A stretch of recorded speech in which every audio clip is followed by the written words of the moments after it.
안녕하세요. 기독교 청년들에 위한 기상청 88화 미곰의 검소한 책방 미검책을 시작합니다.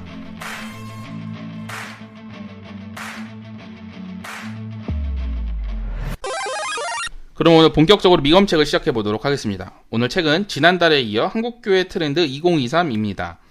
오늘은 5장 액티브 시니어, 6장 쫓아가면 도망가는 세대 MG, 7장 온라인 교육까지 이야기해 보도록 하겠습니다. 두 분은 오늘 할 2장, 3장 어떻게 읽으셨나요? 여기 이 부분이 송치미님이 엄청 얘기하고 싶었었던 부분인데. 그러니까. 그죠? 송치미님이 지금 액티브 시니어 초입에 계시고. 그래서 더 얘기할 게 많으실 텐데. 초입 아니죠? 아니 그래서 어떻게 읽으셨어요? 중간인가? 중간에 저는 일단 1에서 4화까지 그때 참여를 안 했으니까 네. 이 책 처음 읽는 거였거든요. 네. 그래서 읽으셨나 보네. 이거 읽었어요. 여기 집에 굴러다니니까 읽었는데 혹시나 제가 이걸 이해 못하고 공감 못하면 네. 그런 한국교회 트렌드를 이해하지 못하는 게 아닌가 싶었는데 생각보다 빨리 읽고 공감되는 것도 많았어요. 이 부분이 특히 그런 것 같아요. 전체 책 내용 제목을 보다 보니까 이 부분이 저랑 좀 공감할 수 있었던 게 있었던 것 같고.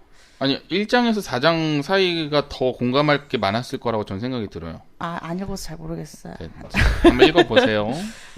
네, 재밌게 잘 읽었습니다. 네.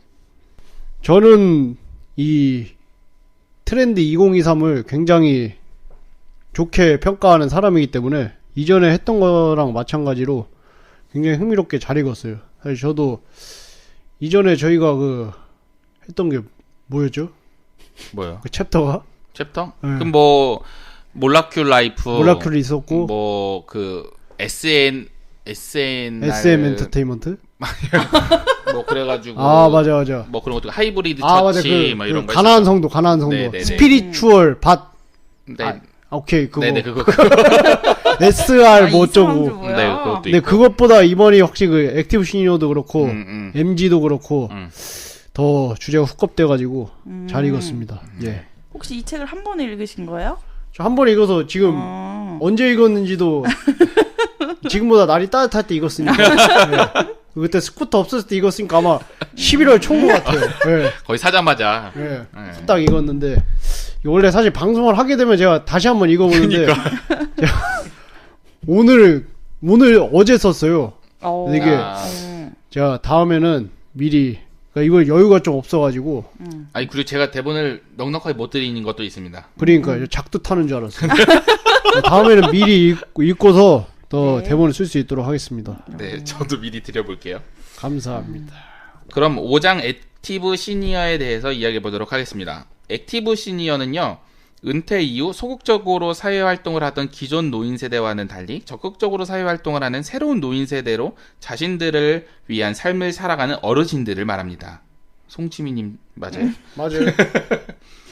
우리나라가 초고령화 사회를 앞두고 있는데 지금 자기개발과 여가생활, 새로운 관계 맺기에 적극적으로 임하는 액티브 시니어가 계속 증가할 거라고 보고 있습니다.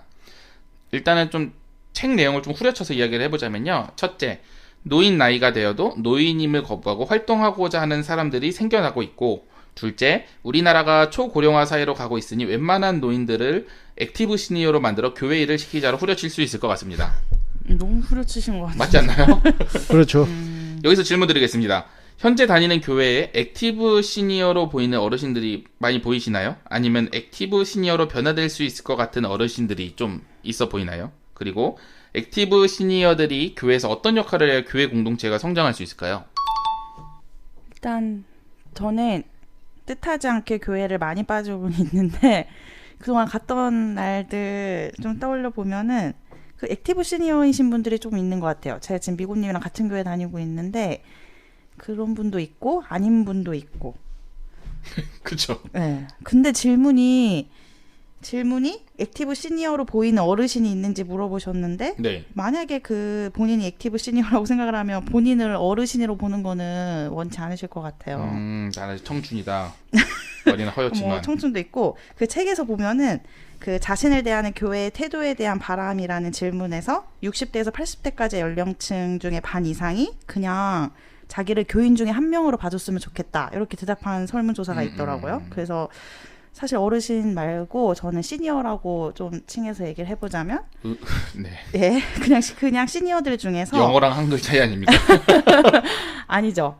시니어는 더 넓은 게 그죠? 뭐. 네네. 네, 그렇게 어쨌든 시니어들 중에서 저희 교회에서는 액티브 시니어로 보이는 사람들이 장로님들이 네.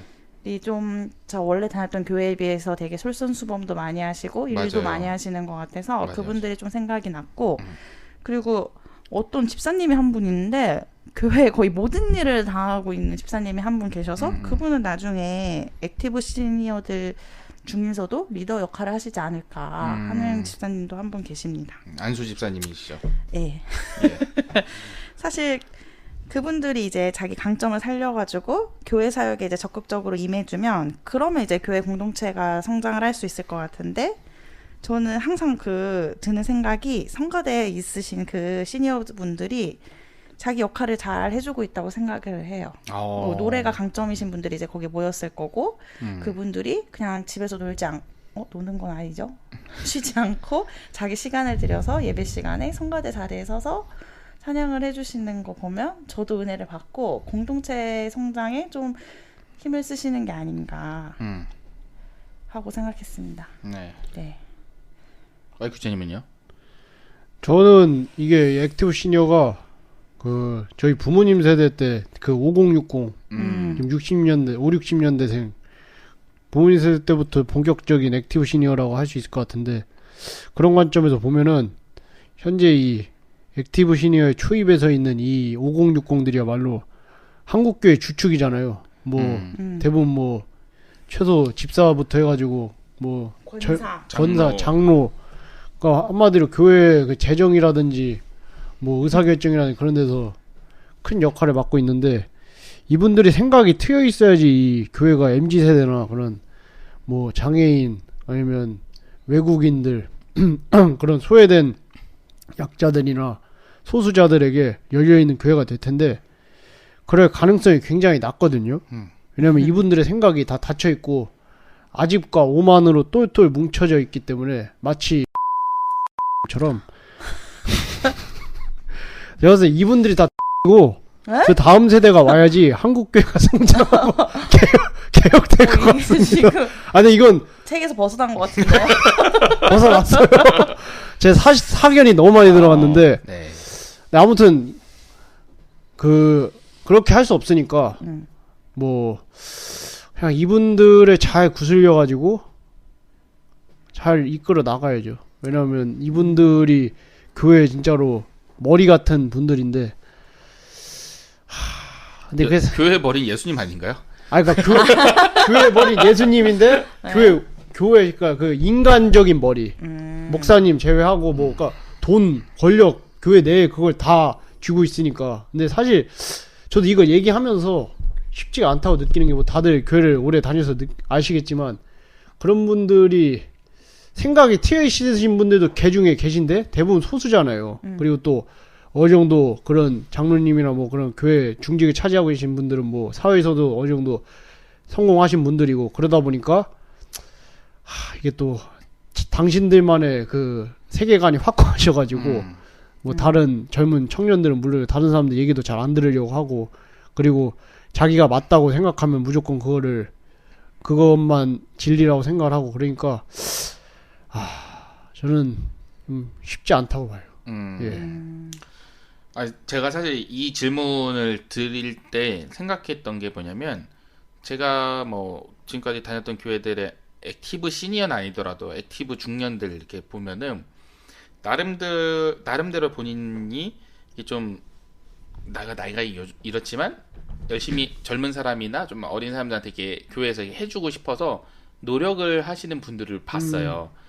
그 예를 들면은 지금 교회에 저희 청소년부 그 전도사님이 안 계시면서 다른 목사님들이나 뭐 이렇게 하신 분들이 와서 설교를 몇 번씩 하셨는데 은퇴 목사님이 설교를 오셨어요.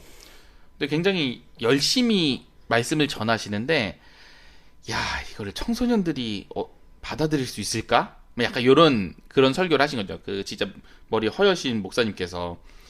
근데 애들 나중엔 본인이 좀 오랜만에 설교를 하시니까 신나셔가지고 더 흥분하셔서 했지만 이게 액티브 뭐 그때 당시는 액티브 시니어처럼 보이시긴 했는데 이게 효과적인지 라는 생각이 드는 거죠. 그래서 그런 역할을 아무리 그렇지만 그 은퇴 목사님한테 청소년부 설교를 맡기는 게 역할이 맞는 것인지 이런 생각이 일단 들었고요. 그리고 좀 액티브 중년들이 교육부서를 하면 아이들이랑 친해져 보겠다고 애들한테 말을 자꾸 거세요. 근데 그 좀 아이들이 좀 재밌어 할 만한 이야기를 해야 되는데 본인이 재밌는 이야기를 자꾸 하시는 분들이 계세요. 예를 들면 뭐 예를 들어서 뭐가 있죠? 도와주세요, 수강님. 누군지 떠올랐는데 예로 들려니까 좀 뭐 예를 들면 뭐 저희 대통령님 얘기 같은 거 하나요? 뭐 그런 얘기까지는 안 하고요. 네. 나름 노력을 하는 게 뭐 요새 뭐 공부는 잘 하냐. 재밌네. 네. 벌써 재밌네. 뭐 그냥 자기는 얘기하고 싶으신 거죠. 자기는 연세대학교 나왔는데 막 이런 얘기도 하시고. 자기 자랑하고 싶은데요? 그런 것도 애들 있고. 데리고? 애들한테 나름 이렇게 말을 거는데 아이들은 불편하죠. 근데 이게 차라리 뭐 말 없이 그냥 치킨을 사주면 애들이 더 좋아했을 것 같은데. 그렇지. 그러니까 중요한 거는 이 액티브 시니어들을 어떻게 교회에서 배치를 하느냐, 그리고 이 액티브 시니어들을 어떻게 교육하느냐가 되게 중요할 것 같아요. 맞아요. 저는 늘 어떤 거에 있어서 교육이 필요하다고, 근데 물론 교육하는데 다 그대로 흡수되는 건 아니지만 안 하는 것보단 낫다고 생각을 하거든요. 예를 들어서 우리가 전에 뭐 요즘에 MZ 세대 아니면은 포스트 모더니즘의 사상에 빠져 있는 청년들을 욕을 할 때 그런 얘기를 많이 해요. 되게 자기들의 의무를 이따 할 얘기인데 또 얘기하네요. 의무를 다하지 않고 권리만 찾는다. 그러니까 뭐 권리를 찾는 건 되게 중요한데 의무를 하지 않는 거에 대한 이 분노를 많이 하는데 이 시니어들도 예를 들어서 내가 액티브 시니어고 이 젊은 사람들과 소통을 하려면 좀 내려놔야 되는 것들이 있는데 그렇게 하다가 어느 순간 자기가 나이가 많은 거를 내세울 때가 있어요. 그러면 딱 브레이크가 걸려버리는 거죠. 그러니까 이런 것들을 뭐 교육적인 차원에서 뭐 목회자들이나 이런 것을 알려주면 좋겠죠. 그래서 저희 코알님이랑 수박님이랑 같이 다녔던 그 교회는 그 교회에서 한 건 아니고 그 교회에 있던 어떤 분이 그 좀 주축을 했던 건데 아버지 학교 막 이런 게 있었어요. 그러니까 뭐 가서 뭐 하시는 건지는 잘 모르겠지만 그냥 아버지의 역할, 그리스도인 아버지 역할만 해서 막 미션도 주고 뭐 어떤 그런 활동을 하는 것처럼 보이더라고요. 근데 전 나쁘지 않았던 것 같아요. 그게 왜냐면 약간 소외되는 중년층의 그 아빠들을 모아다가 잘 활동을 했었던 것 같아요. 저희 아빠도 그거 참여해가지고 막 저한테 편지 써주고 20계명 뭐 이런 거 가족을 위한 20계명 이런 거 세우고 이렇게 했었던 것 같은데 그렇게 이제 그 사람들을 소외시키지 않는 거죠, 교회에서. 그래서 최대한 끌어들일 수 있는 거에 끌어들이고 사실 저는 교육이란 데는 약간 찬성하진 않는데 그러니까 교육을 시켜서 그렇게 좀 자기 거를 버릴 수 있게 하는 거는 액티브 시니어의 매력이 아닐 것 같아요. 그냥 그대로 살리네. 네, 그거를 그대로 인정을 해주고 그 모습 그대로 이제 교회 안에 끌어들일 수 있게 하는 게 사실 그들이 교회 안에서 살아남을 수 있을 것 같은 그런 생각을 책을 보고 했습니다. 그러니까 뭐 저는 아이들을 가르칠 때도 아이들의 개성과 특성과 이런 것들을 당연히 존중하고 그거를 개발시키는 게 되게 좋다고 하지만 기본적으로 약간 어느 정도 틀은 있어야 하거든요. 그러니까 이분들이 액티브 시니어 분들이 살아온 세월을 제가 감히 어떻게 이렇게 재단할 수는 없겠지만 그래도 함께 공동체 안에서 함께 어울려서 그리고 그 시니어 분들끼리만 계실 거면은 상관이 없는데 어쨌든 다른 세대와 같이 있으려면 물론 어린 사람들도 그 교육을 받고 그거에 대해서 이해를 해야겠지만 위에 분들도 하신다면 좀 더 건강한 공동체가 되지 않을까라는 생각을 하게 됐어요. 그럼 이번에 6장 쫓아가면 도망가는 세대 MZ에 대해서 이야기를 해보도록 하겠습니다. MZ 세대는 1980년대 초부터 1990년대 초 출생한 밀레니얼 세대와 1990년대 중반부터 2000년대 초반 출생한 Z세대를 통칭하는 말입니다. 디지털 환경에 익숙한 MZ세대는 모바일을 우선적으로 사용하고 최신 트렌드와 남과 다른 이색적인 경험을 추구하는 특징을 보이며 개인을 중시하고 한다고 하지만 M과 Z를 묶어서 이야기하려고 보면은 저는 어렵다고 생각을 하거든요. 왜냐면 M이랑 Z랑은 좀 다른 것 같아요. 그 사람들이 요즘 MZ세대는 이래라고 하면은 제가 꼭 거기서 정정을 하거든요. 제가 봤을 때는 MZ가 아니라 Z세대 이야기를 하고 있는 것 같다. Z세대는 모바일, 스마트폰이 익숙한 세대고 밀레니얼 세대는 약간의 아날로그와 컴퓨터를 사용하는 디지털과 현재 모바일과 스마트폰을 사용하는 세대이기 때문에 둘을 동일선상에 이야기하기엔 좀 무리가 있다고 봐요. 그래서 저는 일단 Z세대부터 이야기를 해보려고 하는데요. Z세대를 싫어하고 후려쳐서 이야기할 때 자신의 의무는 다하지 않고 권리만 주장하는 세대, 하고 싶은 것만 하려 하고 해야 하는 것들을 하지 않는 세대로 욕하는 경우들을 많이 봤습니다. 많이 들어보셨나요? 네. 하지만 그들을 이해하고 우리가 같이 나아가려면 방법들이 필요하겠죠. Z세대들이 교회를 떠나는 이유들을 책에 여러 가지 적혀 있는데 그 중에 가장 인상 깊었던 이유는 무엇일까요? 그리고 떠나는 Z세대를 떠나지 않게 하려면 어떻게 해야 할까요? 책에서 그 MZ가 교회를 떠나는 이유라는 제목의 그 부분 읽으면서 저는 가장 와닿았던 게 변화를 경험하지 못해서 이 부분이었습니다. 왜냐면 제가 교회를 떠나지 못한 이유가 내가 변화를 경험했기 때문이기 때문에 아마 그게 좀 와닿았던 것 같은데 어쨌든 Z세대가 교회를 떠나지 않게 하려면 그 변화를 경험하게 해줘야 될 것 같은데 이게 되게 어마어마한 그런 성격적인 그런 변화가 아니고 그런 Z세대들이 되게 중요하게 생각하는 워라밸이라든지 어쨌든 그들의 삶이나 일상에 영향을 주기만 해도 저는 돌아올 수 있다고 생각을 하거든요. 그래서 그거에 따른 뭐 부수적인 것들로 뭐 걔네들은 뭐 학습 능력이 좋다고 하니까 뭐 그거를 이용을 해서 뭐 교육을 통해 그것들을 충족을 시켜준다거나 아니면 워라밸을 더 이상 해치지 않는다거나 이런 것들이 예로 나오는데 그게 다 부수적인 것들이 될 것 같아요. 그러니까 그때 송누님은 제가 막 교육 이런 얘기를 하면 제가 아카데믹한 사람이기 때문에 그렇다고 하지만 저는 어쨌든 Z세대들은 그런 걸 통해서 결국에는 본인이 뭔가 성취하고 경험을 하고 뭐 이런 것들을 좀 충족을 그러니까 그런 것들이 필요할 거라고 보거든요. 우리처럼 예전에 그냥 신앙, 그렇죠. 그냥 믿음 요거로만 하기에는 부족한 거죠. 그리고 그렇죠. 확 와닿지도 않고 그렇기 때문에 그런 것들이 있으면 확실히 도움이 될 것 같은데 송누님 입장에서는 아니라고 막 오늘 있었으면 이 얘기를 좀 해보고 싶었는데 댓글 달아주세요. 댓글 달기엔 또 너무 양이 많아. 그 Z세대들에게 좀 필요한 부분 왜냐면 납득이 돼야 어느 정도 하는데 예전에 납득되지 않아도 그냥 했잖아요. 그냥 따라가고. 근데 요새는 본인이 납득이 되지 않으면 안 되니까. 근데 이게 그냥 고집일 수도 있긴 하지만 어느 정도 이런 부분들이 채워지면 되지 않을까라는 생각이 들었어요. 확실히 근데 이제는 그렇게 막 까라면 까 시대는 아니니까요.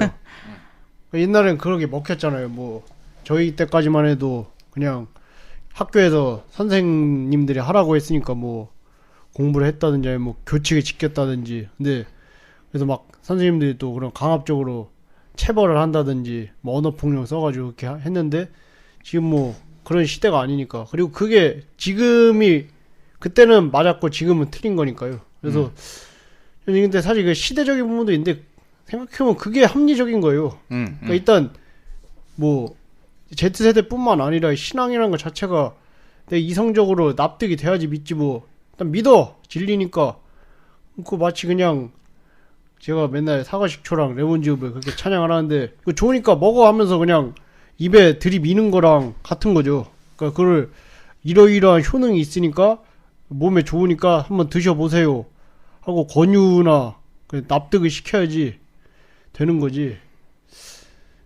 다시는 안 먹을 거예요. 그러니까 그리고 신천지가 되게 흥행을 했던 이유가 그 교회 내에서 해결되지 않은 이 답답함을 신천지에 가면은 되게 정답을 알려주고 되게 꿀 같은 말씀을 준다고 표현을 하더라고요. 거기 간 사람들이.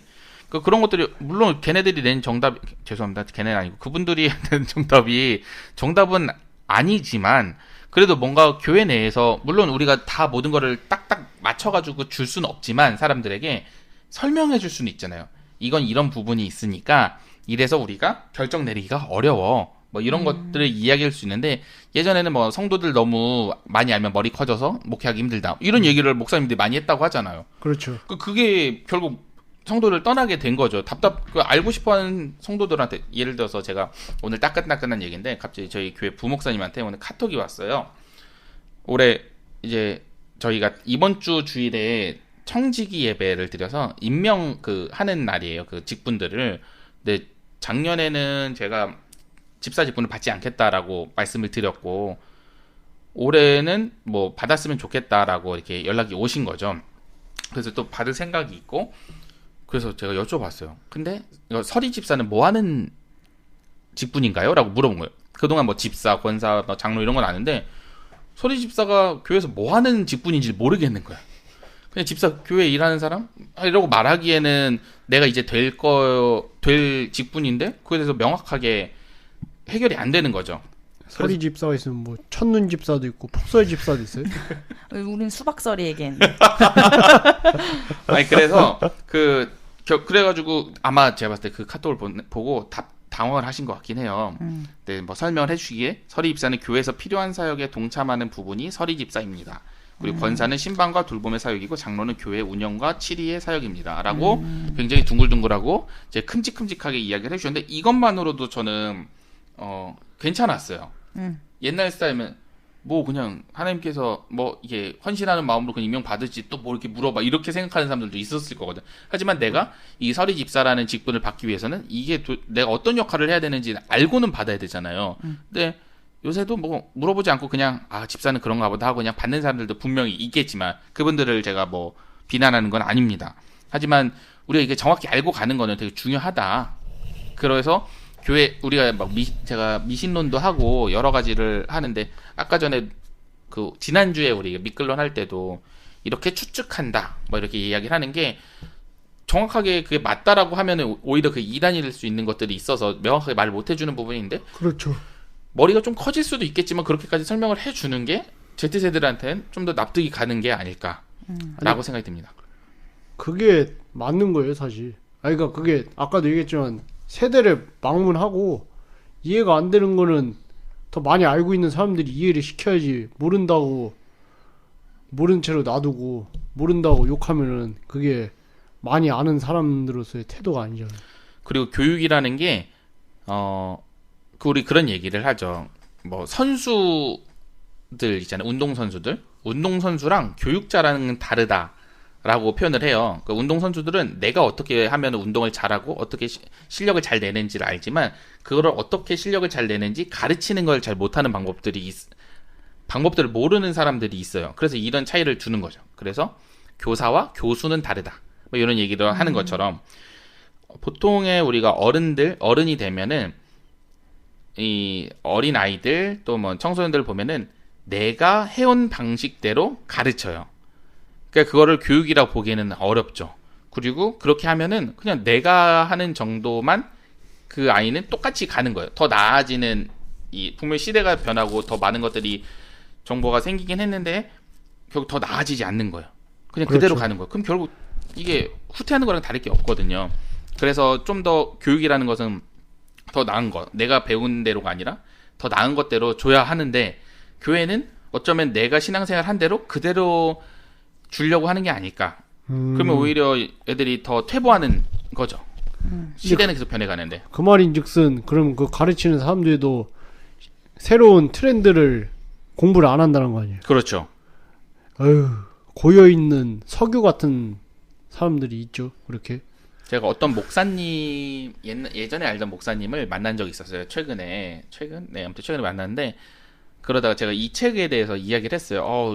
한국교회 2023 트렌드 뭐 이런 거 있던데 좋더라. 근데 목사님이 너 대단하다. 미국이 대단하다. 목사님은 책 안 읽잖아. 이러는 거예요. 그래서 그래서 이분이 이렇구나. 이런 생각이 들더라. 그러니까 그런 것들을 보통 그러니까 사실 뭐 책 읽는 것만이 정답은 아니지만 목사님 책을 안 읽는다고 하니까 갑자기 신뢰가 확 떨어지는 느낌이 드는 거지. 그러니까 트렌드 없이 그냥 본인이 한 10년, 20년 전에 배웠던 신학교에서 배웠던 것만 계속 성도들한테 알려주니까 성도들도 거기서만 머무는 이런 느낌이 드는 거죠. 이걸 질문에 대한 답을 하자면 교회 지도자들에 대한 실망이 크다는 것이 제일 인상 깊었어요. 목사님. 네. 뭐 똑같이 뭐 장로님도 있고 한마디로 G세대에게 Z세대에게 신앙의 본이 되어야 할 목회자들이 본이 되기는커녕 반면교사의 역할을 충실히 수행하고 있는 것 같달까요? 반면교사. 네. Z세대들이 떠나지 않게 하려면 그래서 목회자들의 노력이 필요하죠. 더 트렌드에 뒤처지지 않기 위해서 노력하고 더 다 이해하려고 노력하고 그렇게 해야 되는데 타이거니적으로 이렇게 평등하고 공정하게 그리고 납득이 되게 Z세대들을 대하고 신뢰를 쌓기 위해 범죄를 저지르지 않도록 노력을 해야겠죠. 근데 이게 변화하지 않아도 문제가 안 생기니까 변화가 안 되는 것 같아요. 뭐 교단 차원이든. 근데 문제는 많이 생겼는데 그냥 의지가 없는 거 아닐까요? 지금 보면 그 뉴스엔조이 자주 들어가시니까 많이 보잖아요 우리가. 거룩한 범죄. 거룩한 성범죄자들, 그 범죄자들도 제가 말하는 거 성범죄를 떠나서 그냥 사람들이 뭐 사실 목회자만의 문제는 아닌데 목회자들이 더 그런 것 같아요. 뭐 일반적으로 그 업계 자체가 보수적이어서 그런지 몰라도 대부분이 다 그냥 현상 유지하려고 하고. 현상 유지가 안 되잖아요. 근데 왜냐면 교단 총회할 때마다 맨날 교인 수가 막 빠진다 이렇게 하는데 왜 위기 의식이 없지? 월급은 안 떨어져서 그런가? 그렇죠. 아니 뭐 사실 그러니까 그런 거지. 요즘 그 우리나라도 지방 소멸 하지만 지방이 소멸하면 다 수도권에 몰리잖아요. 그랑 그렇죠. 마찬가지로 교회도 그런 메가처치들이나 수도권 대형 교회로 다 몰리는 거지. 사람이 일단 수도권으로 몰리니까 수도권에 있는 그 지방에 있던 크리스천들이 수도권으로 이사 가면은 어떤 교회 가겠어요? 집 앞에 있는 개척교회 가겠어요? 아니면 좀 더 멀더라도 네임드 브랜드 처치를 가겠어요? 저라면 아마 후자를 갈 것 같은데. 왜냐면 신뢰가 있잖아요. 그 교회 이름, 교회 브랜드에 대한. 그러다 보니까 뭐 이거 역시 뭐 이거 마태 효과라고 하거든요. 그러니까 빈익빈 부익부. 그러니까 어쩔 수 없긴 한데 그런 상황이다 보니까 그럼 뭐 그냥 그 촉에 나오시는 목사님들 그래도 교회가 어느 정도 중형교 이상 되시는 분들이 많을 텐데 그런 데는 뭐 그냥저냥 잘 굴러가니까. 그렇죠. 뭐 다니는 사람들이 계속 다니고 그러니까 뭐 굳이 노력을 안 해도 되는 거지. 굳이 막 새로운 사람들을 끌어들이게 노력 안 해도 되고 뭐 Z세대의 마음을 끌기 위해 뭐 그런 노력을 안 해도 되고. 왜냐면은 아까도 얘기했듯이 그 액티브 시니어들이 주축을 차지하고 있는데 그들은 지금 방식이 익숙하고 편하니까 이미 거기 네. 넘어간 거예요. 그러니까 그 사람들은 뭐 몇십 년 동안 그렇게 신앙생활을 해왔으니까 거기에 뭐 더 이상 아무런 불만을 제기하지 않으니까 뭐 목사님도 마찬가지로 그러겠죠. 네. 중요해요. 목회자 그 신뢰가 떨어진 게 1위였던 것 같아요. 그 설문조사에서도. 그렇죠. 근데 그나마 좀 생각 있고 깨어있는 젊은 목회자들은 답답할 수 있을 것 같아요. 근데 그 실제 그 2023 책 읽어보면은 그 설문조사 같은 거 나오잖아요. 네. 근데 거기 보면 확실히 그 부목사 이하의 젊은 목사들이 생각이 깨어 있는데, 네, 전 솔직히 회의적인 게 뭐냐면은 지금은 깨어 있는데 이게 또 시간이 나이가 들고 그러면 가진 게 많아지잖아요. 그럼 또 생각이 달라질 수도 있고. 근데 뭐 아무튼간에 고무적인 결과 같긴 해요. 예. 아무튼 근데 물론 그렇긴 해요. 제가 주변에서 이야기를 나누는 젊은 목회자들은 말이 통하니까 제가 말을 하니까. 근데 그분들은 많이 고민도 많으시고 깨어 계시기도 하는데 일단 근데 그분들의 지금 지위, 그 힘으로는 할 수 있는 게 없는 거예요. 그냥 그러니까. 자기가 맡고 있는 애들을 맡고 있는 이 구역 정도 잘 케어하는 정도인데 뭐 아까 마이크 셰님 말씀하신 것처럼 기다려야 하나 세대가 바뀔 때까지. 근데 사실 그게 답이긴 해요. 왜냐면 그 윗대가리들이 죽어야지 그 자리를 그러니까 결국엔 말 그대로 세대 교체죠. 제가 러프하게 얘기했지만 그게 세대 교체인 거예요. 세대 교체되려면 위에 있는 사람들이 내려와야 되는데 내려오는데 가장 효과적인 방법은 자기네는 원래 기득권 가진 사람들은 안 내려놓으려고 하잖아요. 근데 죽음이 그걸 자연스럽게 내려놓게 만들어 주니까 마치 엘리자베스 여왕이 죽은 다음에 그 직위를 물려받는 것처럼 그런 거랑 똑같은 거죠. 예. 그럼 이번에는 밀레니얼 세대 이야기를 해보도록 하겠습니다. 앞서 말씀드렸듯이 밀레니얼 세대는 아날로그, 디지털, 모바일을 모두 경험하고 사용하는 세대라서 그런지 그 안에서 같은 세대라고 볼 수 있나 싶을 정도로 다른 성향들이 공존하는 것 같아요. 뭐 원래는 송치미님이 계셨을 거라고 생각하고 제가 대본을 짰기 때문에 여기 송치미님을 비롯한 사실 저희 방송하시는 분들이 다 대략 밀레니얼 세대거든요. 밀레니얼 세대 맨 앞에 계신 송치미님은 아날로그의 영향이 클 것이고 밀레니얼 세대 맨 뒤에 계시는 와이큐체님은 모바일의 영향이 클 것이겠죠. 그 딱 두 분만 봐도 다르지 않나요? 네, 그 대본을 송치미님 종이로 뽑아오시고 와이큐체님은 핸드폰으로 보고 있거든요. 제가 오토바이 안 탈 때 태블릿으로 봤는데. 맞아. 예. 그러네요. 그것만 봐도. 맞아. 네. 그래도 송치민님 그 돋보기 안 쓰시는 건데 이제 몇 년 안 남은 것 같은데. 네, 뭐 성경책 세로로 된 거 안 읽으시는 게 다행이죠, 사실. 네. 글자 세로로 된 거, 네. 한자 섞여 있고. 아, 그럼 액티브 시니어와 Z 세대 사이에 껴있는 우리가 교회 내에서 해야 하는 역할은 무엇이라고 생각하시나요? 저는 그 액티브 시니어도 그렇고 Z 세대도 그렇고 잘 이해를 못 하겠어요. 네. 둘 다? 네, 저는 M 세대인데 그 양쪽을 잘 이해를 잘 못하겠어서 사실 이해해서 억지로 그들을 받아들이려고 하기보다는 적어도 그들을 비난은 하지 말아야겠다. 그게 제 역할이라고 생각을 했습니다. 어쨌든 그들이 가지고 있는 신념이나 그런 행동들이 잘못된 것이라는 생각이 들어서 이제 사람들이 쉽게 비난을 하고 그러는 것 같은데 그게 이제 그들이 일터나 교회를 떠나게 하는 게 아닌가 하는 생각이 들어서 이해는 못할지라도 비난은 하지 말자.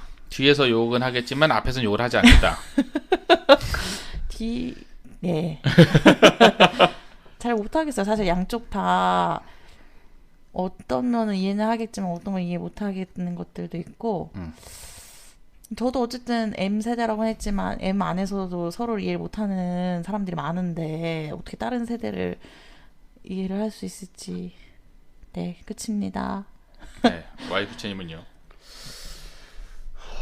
저 같은 경우에는 이게 너무 뻔한 답변이긴 한데 저도 그 다리 역할을 잘 해야겠다고 생각을 했어요. 액티브 꼰대들, 액티브 시니어들의 말을 옹고지신할 것과 그냥 흘려도 될 것을 잘 구분해서 Z세대에게 지혜롭게 잘 전달하면 될 것 같고요. 그리고 마찬가지로 Z세대의 그 뻘소리와 생산적이고 개혁적인 의견을 잘 구분해서 액티브 꼰대들에게 잘 전달하면 될 것 같습니다. 근데 우리가 싸움을 조장하는 것 같은데 지상청에서 사실 위에 있는 분들에 대한 이야기를 많이 했지만 아래 뭐 Z세대에 관련된 얘기는 거의 안 했어요, 사실 지금까지. 우리가 꼰대라서 그래요, 지금. 근데 실제로 최근에 그렇긴 하죠. 최근 한 몇 년 사이에 그 Z세대 그 어린 청년들 뭐 청소년들하고 이야기를 해 보신 적이 있으신가요? 그리고 그 좀 괜찮았나요? 저는 저희 목장 애들이 초반 20대 대부분 초반 20대 초반이니까 지금 막 대학생 다니고 뭐 군대 갓 전역하고 그런 애들이라서 저는 매일 얘기하죠. 매주. 어때요? 뭐 저는 기본적으로 제 스타일 자체가 그게 막 그런 젊은 친구들하고 저보다 어린 친구들하고 잘 어울려가지고 제가 좀 뭐 전혀 거부감이나 그런 거 없었는데 예 그랬어요. 왜 이러지? 이런 생각 전 좀 했던 것 같은데. 왜요? 전 안 그랬으니까요. 왜 요즘 애들은 이 정도 쿠사리 먹였는데 우이지? 그런 건가요? 쿠사리 안 먹입니다. 나 때는 그렇게 쌍욕 먹어도 꿋꿋이 버텼는데 왜 퇴사한다고 하지? 아니. 욕을 할 수가 없어요, 요즘 애들은. 녹음기 뜬다면서요? 네, 다 녹음하고. 그럼 칭찬해줘야겠네. 아니요, 그것도 안 해줄 거예요. 그러면 그거 하세요. 그 저주 인형을 만들어가지고 그 싫어하는 Z세대 후배 이름을 써놓고 싫어하지 않아요. 저는 뭐 청소년들 지금 최근까지 지금 청소년부를 나오긴 했는데요. 아예 나오신 거예요? 그러니까 이제 해가 지나서 네. 더 헌신하겠냐 해서 올해는 가정에 충실하겠다, 가정 예배를 더 세우겠다 하고 나왔고요. 근데 청소년들을 대하면서 저는 사실 한 10년 전에 중등부 했을 때나 지금 작년에 청소년부 했을 때랑 크게 다르지 않아요. 사실 애들은 제가 봤을 땐 똑같아요. 그리고 그렇다는 것은 이 Z세대로 요즘 말하고 있는 20대 초반 중반의 사람들도 우리도 똑같았을 거예요, 저 때. 근데 다만 그거를 표현하느냐, 분출하느냐 안 하냐, 그 차이거든요. 옛날에 소크라테스 때인가 플라톤 때인가 그때 뭐 그런 얘기 있었대요. 뭐 요즘 젊은 것들은 말을 안 들어서 문제다, 뭐 이거 싸가지가 없다, 뭐 이런 얘기가 남아있다 할 정도로 원래 그 세대는 그런 건데 지금은 뭔가 스마트폰이나 뭐 이런 것들 때문에 표현의 자유가 더 늘어났고, 그리고 스마트폰이나 그리고 워낙 데이터들이 많이 쉽게 정보를 할 수 있으니까 예전에 그냥 모르고 가만히 있었던 거를 이제 알고 그거에 대해서 반박까지 할 수 있는 표현력까지 늘어났기 때문에 우리가 이거에 대해서 소위 말하는 기성세대들이 불편해진 거라고 저는 생각을 하거든요. 그렇다는 것은 그들이 말하는 게 분명히 허무맹랑하는 경우도 있어요. 너무 진짜 말하는 것처럼 자기 해야 될 건 안 하고 그런 것만 권리만 찾고 이러면은 분명히, 근데 거기서 사람들이 열받는 게 너는 의무를 안 했으니까 권리도 가질 수 없어 라고 하겠지만, 사실 그런 방법보다는 그래 맞아, 너의 권리는 이게 권리가 맞아, 근데 너의 의무는 이것도 의무야, 그래야 이걸 같이 가는 거야 라고 좀 더 어른들이 설명을 해줘야 된다고 저는 생각을 하거든요. 당연히. 그리고 한 번에 못 알아들어요.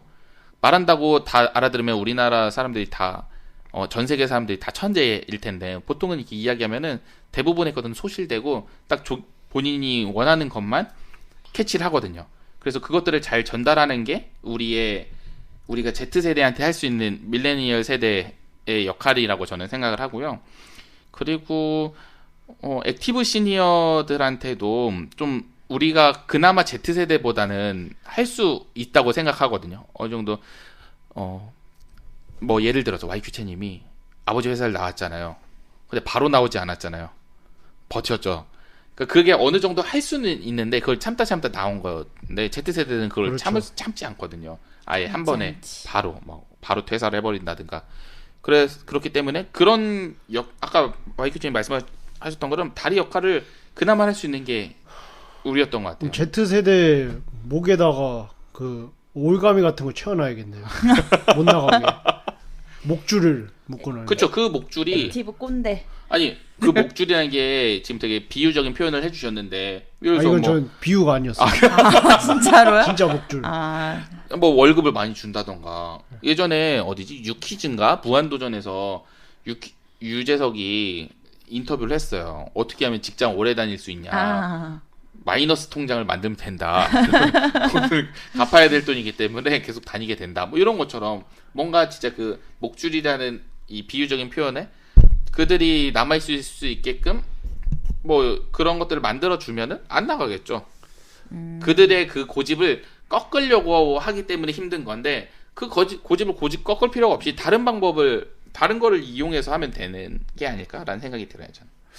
근데 저는 좀 생각이 나는 게, 이게 사실 그렇게 뭐 월급을 더 많이 준다든지 복지가 아무리 좋아도 사람 또 결국엔 더 많이 준다고 해도 또 거기에 또 불만이 생길 거잖아요. 그렇죠.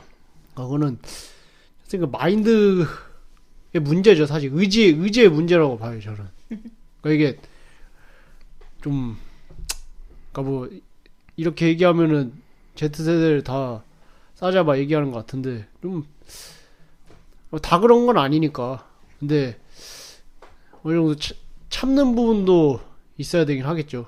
그리고 뭐 그러니까 다리 역할을 해야 된다는 게, 그러니까 Z세대가 그렇게 막 얼마 아닌 것 같은 그런 고난이나 그런 장애물 앞에서도 뭐 힘들어 지쳐 뭐 찡찡거릴 때 한번 뭐 채찍 한번 쳐주고, 그리고 또 그냥 이 정도 넘을 수 있다. 그쵸. 그렇게 서포트를 해줄 수 있는 게 그 코칭을 해주는 거죠. 그게 그 우리의 역할, 밀레니얼 세대, M세대의 역할이고, 동시에 그러면서 그 또 우리보다 윗세대가 액티브 꼰대들은 또 왜 이것밖에 안 노력을 안 해서 그래 뭐 그 개지랄을 하잖아요. 솔직히 자기는 뭐 같은 노력을 해도 그때는 그냥 뭐 강남이나 분당에 1억짜리 집 사면은 뭐 지금 10배 20배 오는 새끼들이 그러면 솔직히 까놓고 얘기해서 그거 그때 운이 좋았던 거예요. 그 사람들은. 근데 그쵸. 그걸 인정을 안 해. 자기네들은 더 노력을 많이 했대. 아니야. 전쟁터에도 막 그러면 이랬다 그러고. 그럼 왜 지금 최악의 세대라고 불러요? 그렇게 같은 노력을 했는데 결과가 다르잖아. 누구는 30배, 60배, 100배를 벌고 누구는 한두 배밖에 못 벌면은 그게 노력의 문제입니까? 그냥 운과 시기의 문제지. 하나님이 축복을 덜 해주셨나 MZ 세대한테는 그런 게 아니잖아요. 그러니까 그래서 밀레니얼 세대가 해줄 거는 아까도 반복되는 거긴 한데 적당히 그런 액티브 꼰대들의 꼰대력을 그러니까 설득을 하는 거지. Z세대의 특성을 뭐 물론 그들의 귀에는 안 들어오겠지만 그리고 또 완충제 역할을 해주는 거죠.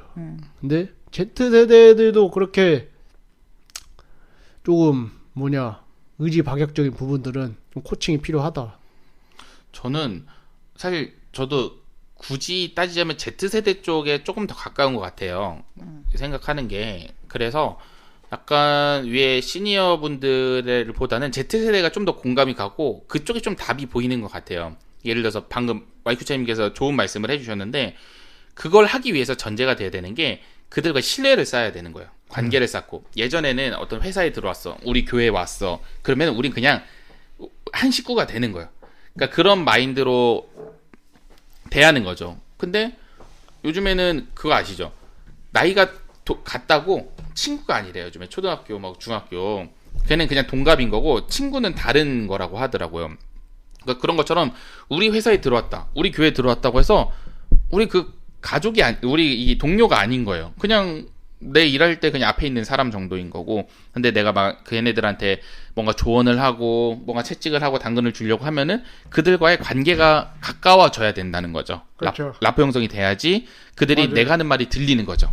그러니까 그런 거를 먼저 하지 않은 상태에서 내가 좋은 말 해주는데 듣지도 않고 의지도 없고 이렇게 얘기를 하면은 좀 접근하기 어렵다. 혹시 그냥 별로 안 친한 사람이 레몬즙하고 식초 주면서 이거 좋으니까 처먹어.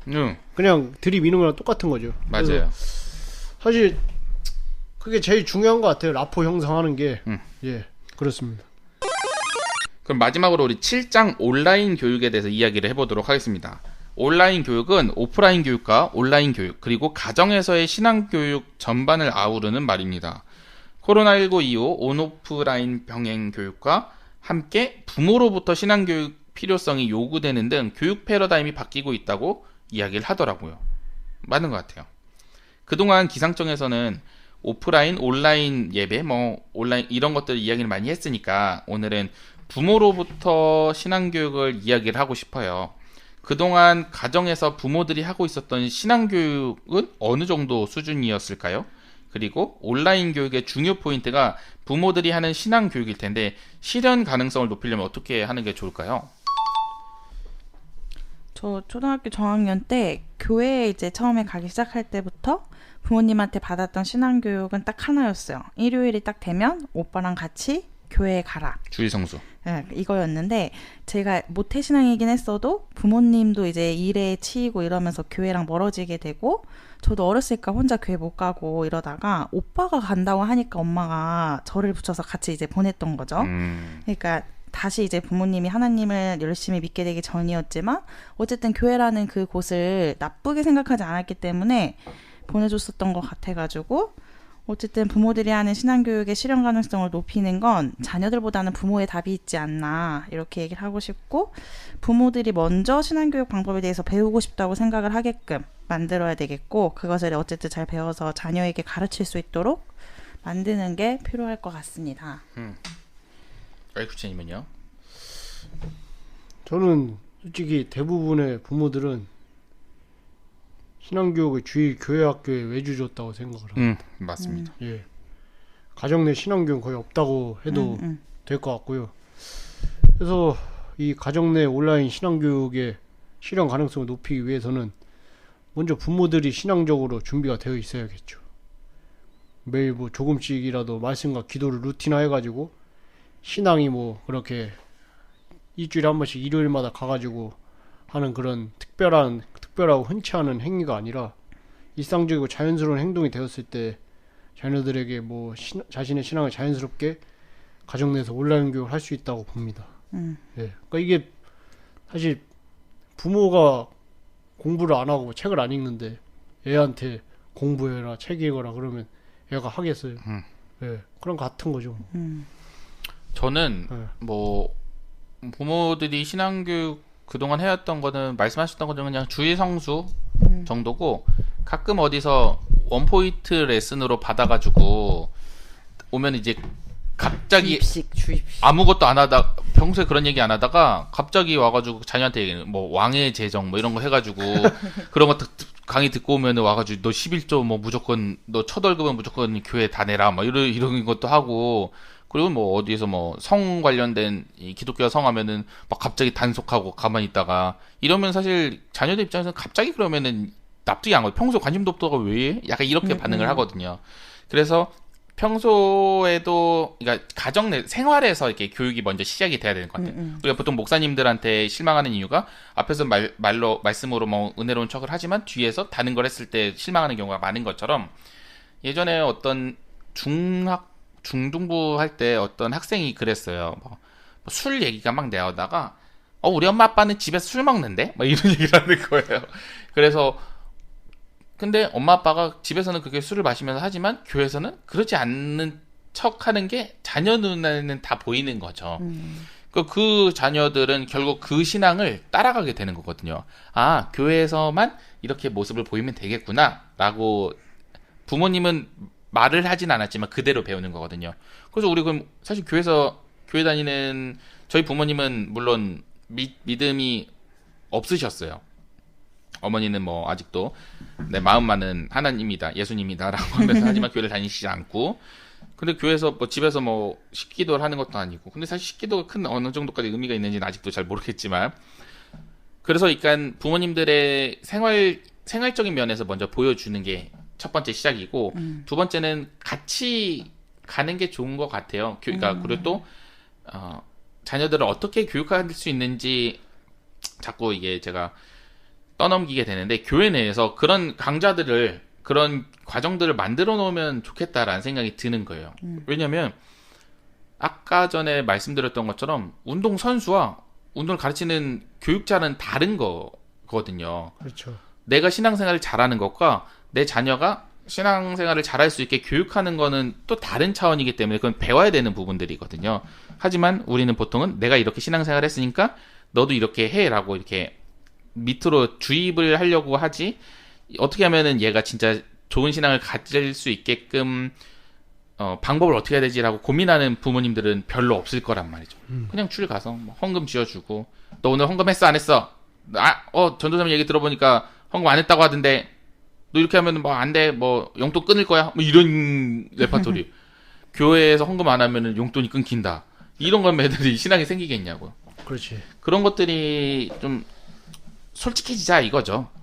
결국에는 그냥 앞에서 우리 교회 앞에서 교회에서만 신실한 척, 신앙 좋은 척 하지 말고 나의 삶부터 바뀌고 얘 왜 이래? 당신 때문입니다. 지금 그리고 이제 자녀가 이제 낳을 거기 때문에 뭐 물론 안 해봤기 때문에 네가 그런 소리를 한다라고 하시는 분들이 계실 수 있겠지만 맞습니다.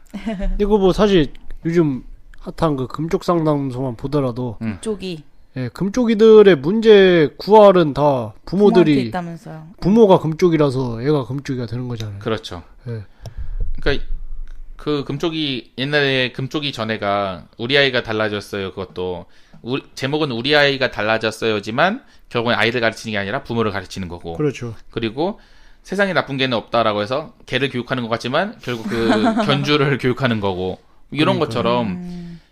근데 아마 부모님들도 그렇고 견주들도 그렇고 방법을 몰라서 그런 것들이 있는 거죠.